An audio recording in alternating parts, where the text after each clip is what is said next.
Consumer culture and identity. In today's world, shopping and consumption are no longer just about satisfying basic needs. We live in societies where what we buy, wear, eat, or even post online says a lot about who we are and how we want others to see us. This is the idea of consumer culture and identity. It means that consumption is not only an economic activity but also a social and cultural one. People do not simply purchase products for survival, they consume to express themselves, to connect with others, and to shape their identities. Consumer culture refers to a way of life in which goods, brands, and services play a central role in how individuals understand themselves and their place in society. In earlier times, identity was often tied to things like family, religion, community, or occupation. For example, someone might have been identified as a farmer, a blacksmith, or a member of a particular religious group. While these traditional identities still matter, in modern consumer societies, what we buy and how we present ourselves through consumption has become equally powerful in shaping identity. Think about how clothing brands work today. Wearing a certain brand can symbolize wealth, style, or belonging to a particular social group. Someone wearing luxury fashion might be seen as rich or sophisticated, while someone in casual streetwear might be viewed as youthful, relaxed, or part of urban culture. In both cases, the choice of clothing is not only about covering the body but also about sending messages to others. The same applies to gadgets, cars, perfumes, or even food choices. Having the latest smartphone does not only provide technical benefits but also signals that the person is modern, connected, and keeping up with trends. Identity is shaped in part by how people see themselves, but also by how they want others to see them. Consumer culture gives individuals many tools to construct these images. Advertisements and media play a huge role in this. They do not just sell products, they sell lifestyles, dreams, and versions of the self. For example, an advertisement for a sports drink does not only promote hydration, it often links the drink with strength, energy, and athletic identity. Similarly, luxury car ads do not only highlight speed or design, they suggest that owning the car will make someone powerful, respected, or admired. Social media has made the link between consumer culture and identity even stronger.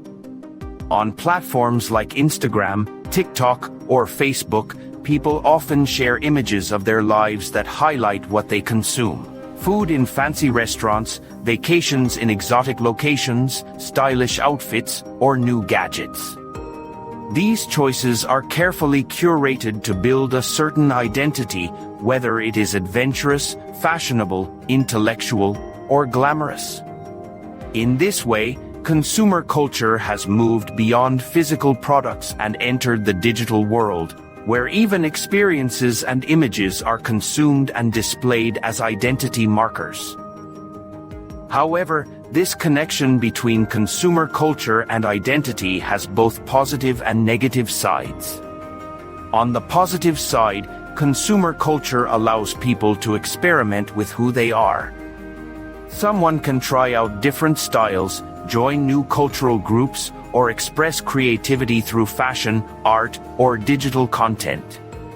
It gives individuals freedom to reinvent themselves and not be tied down to traditional categories like class or family background. For instance, someone from a modest background might use education and consumer choices to create an identity of success and sophistication. On the negative side, consumer culture can also create pressure, inequality, and dissatisfaction. When identity becomes closely tied to what people can buy, those with less money may feel excluded or inferior. A young person who cannot afford branded shoes may feel left out in school or judged by peers. Consumer culture often promotes the idea that happiness, success, and social acceptance come from buying more and more things.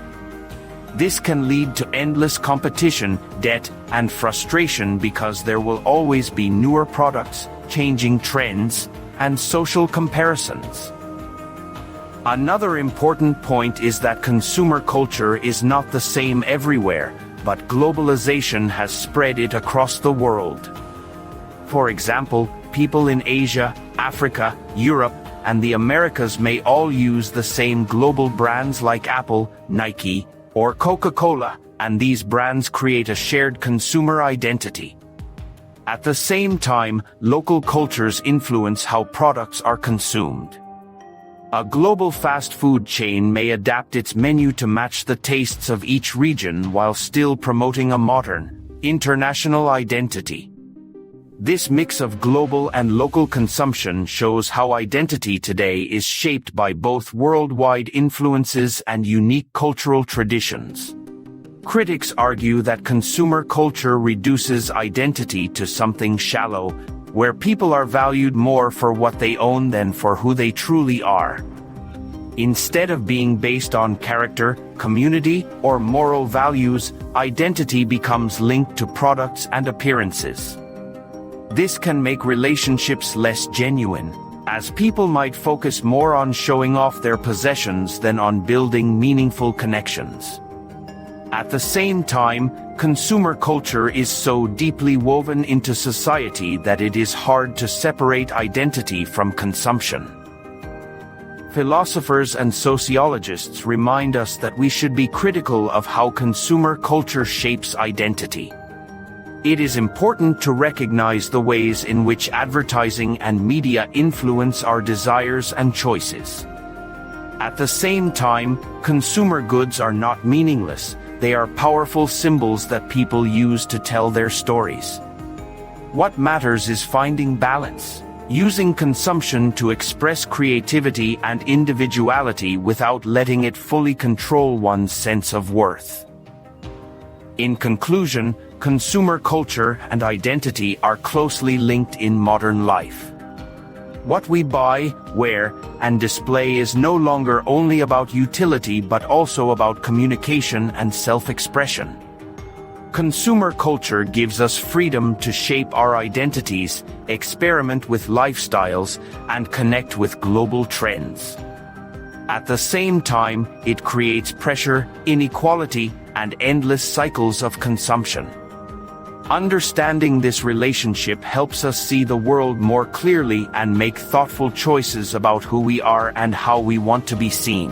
Identity should not be reduced to material possessions, but it is undeniable that in consumer societies, what we consume has become part of who we are.